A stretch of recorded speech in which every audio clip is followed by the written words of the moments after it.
Welcome to Carolina Sculpture Studio. My name's Clint Button, and I'm a granite sculptor. Welcome to video number 56 of the virtual stone carving apprenticeship. Okay, this is going to be a more general video. I don't really know it'll be that long. We'll see. I'm in a unique spot right here working on this stone because this piece right here that we've been talking about, we're on this corner. We just cut this strip and everything. Square it up, to see that this depth is going to be okay. We're going to have to waste this off, go back a little bit, break this up. If I stayed up just an inch or so, this is 6 inches. If I hadn't checked it, I probably could have left it there.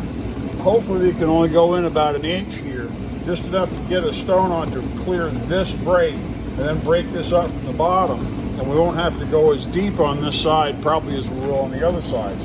But right here, this is cracked. There's crack to the stone.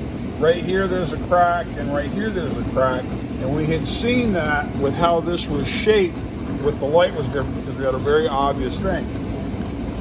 Going back over the video and listening to it, well, even just watching this, yeah, well, you can tell it's cracked right there, just listen to it. I don't know that most people can listen to a piece of stone when they're carving it, and this isn't the romantic, crazy idea that the stone's telling you what it wants to be and it spoke to me and all of it. No, what the stone's saying right here is, hey, stupid, I'm fixing to break, and if you hit me, I'm going to break. Even worse than I already am broke. And go ahead and hit me, prove it. That's what the stone's saying. It's basically taunting you at this point. So what I want to do is I want to do both with a chisel, with a machine chisel and a hand machine. I'll use a small one, maybe it won't make as much noise. And I want to put it on stone that's sound, that doesn't have any damages or flaws to it. And I want you to hear how dull it sounds.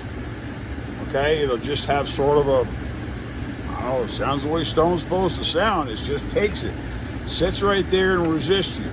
And we'll go over here. It sounds a little different here. But over here, we've got some cracks behind this, so it's allowing the stone to vibrate, and it has a completely different tone to it. It isn't as flat; it's got more of a sound to it. And you need to understand when you're carving, when you're cutting, when you're working stone, that cracks don't heal. Cracks mean you've got to get rid of whatever's cracked, or it's always going to be cracked, and it's always going to get bigger. It's never going to get smaller. Water will get in there, freeze, thaw, freeze, thaw, freeze, thaw, and it will cause that crack to widen. Little microscopic plants will get in there and start to grow. They absorb water and they'll swell, and that water pressure, even though it's minute, will work that crack, and you'll have freeze-thaw cycles, and that crack will just continue to grow until it breaks. Now, if we really flog on this, this could break underneath here, which I don't want it to do. When you are breaking stone, if you cutting stone, however you're doing it, if you keep hitting it and you hear this noise, this tone, it will continue to grow that crack with every small vibration. So it's not smart to stay on it. I've got to, break way under here. I'm going to go and take this all off. So I'm going to take this chance to do it. Now, when you're carving, a lot of times what people will do, especially people that are relatively new, is that they may have a detail. Say this right here, there's a line right here. Say I want to make that detail really nice. And they'll layer it into that with a tool, and they'll carve that line in there and put a line in there. And then they'll be carving somewhere near it, and they'll be putting a line in it. And when you're watching, all of a sudden, you'll see a little puff of dust right here. Okay, it's cracked. You just cracked it. It's junk. No good. Like if you're doing the folds on a sleeve, and you cut one line in, you go on the other side, cut another line, and you're working on it, and it puffs, you're done. Cut it off and make another one, because you can't fix it. Period. It's done. The same thing will happen when you're carving, especially if it's on a horizontal, like if you've got a stone laying on its back and you're carving away, and all of a sudden you'll see the stone the little bits of gravel on there will start to jump up and down and vibrate and dance. You just cracked it, buddy. Or either it may have already been cracked, but there's a crack there because that's allowing that stone to vibrate, and those little bits of grit will just dance.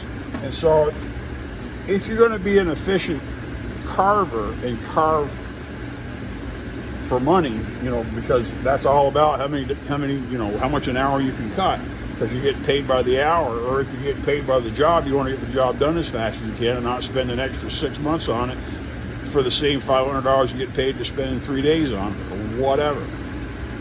You got to watch for the puff. You got to watch for the vibration, for the gravel to dance. You've also got to make sure you don't lean into it and check it on both sides of the feature, because what will happen is it may hold over here, but as it narrows and they come closer together, those checks will create a stress riser where it has a place to break to. Now when we start doing this and we saw this in, I'm going to follow that line with the chisel. So when I break it, I've got a stress riser that it will go, and there's already a small flaw right there. So depending on how I break, it will break to that line or from that line more effectively than if I just let the stone decide where that crack's going to be. But I'm going to start right up here on top. Let's see if we can hear it just with a regular chisel, a big chisel. Pretty basic. Hear the sound difference in that? You got to be able to. Talk. And up here, it's very crisp. It's very sharp. Okay, now let's put a chisel on here and see how this sounds.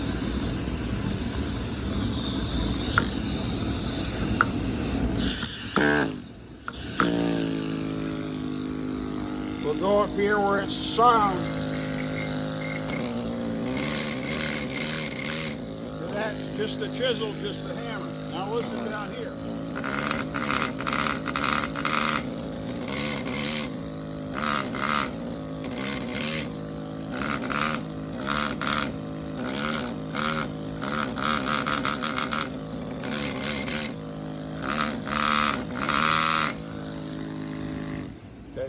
When you're working and you hear that, you've got to figure out where that crack goes. Now this we can pretty well figure out. We can cut along the edge. An easy way to do it would be to saw in a little bit and break up. It'll break out to wherever the crack is. You know, we did some up here and this started to hold, so it's not as big a deal. But we still do have some stone that will come off pretty easy. And see that crack that we chased in the beginning ends right in here because it's not going further. But down here, we've still got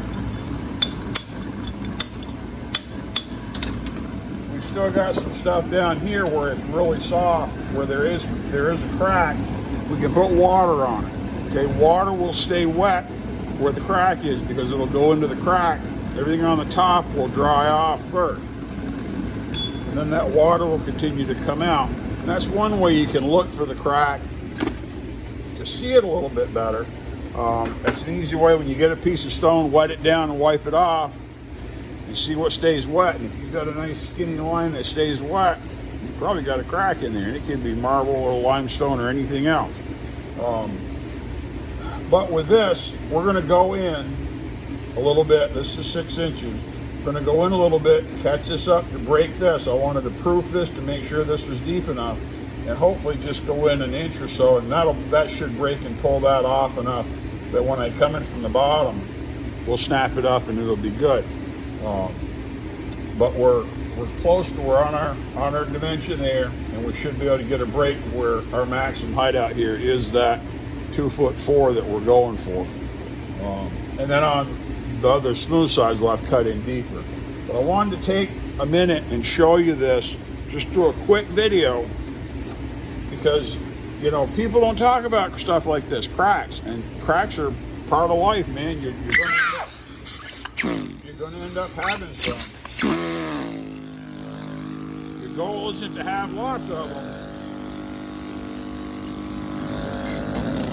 So when you're carving away, get that nice buzz. When it sounds like that, you better fix it. Do a 9-point. You can almost hear this ring. Completely different sound. You can hear it through the earplugs. You know, I don't have any of them fancy headphone earplug things wearing their ears. I'd be deafer than I am now listening to loud music. You got to listen some to your stone. You see this crack's walking right here a little bit. You got to listen when you're carving and pay attention, because it'll feel different. There's some visual cues you'll see, but when you put a tool on there and you get that quack, that kind of loud sound like that instead of a dull solid stone, you just got to fix it. So I'm sure there'll be more things like this to point out along the way, but I hadn't had a piece of stone that's cracked like this to be able to do this and present it and show you what it really sounds like. And this is, you got to know this, because when you hear that sound, you got to stop and figure out what you're going to do next.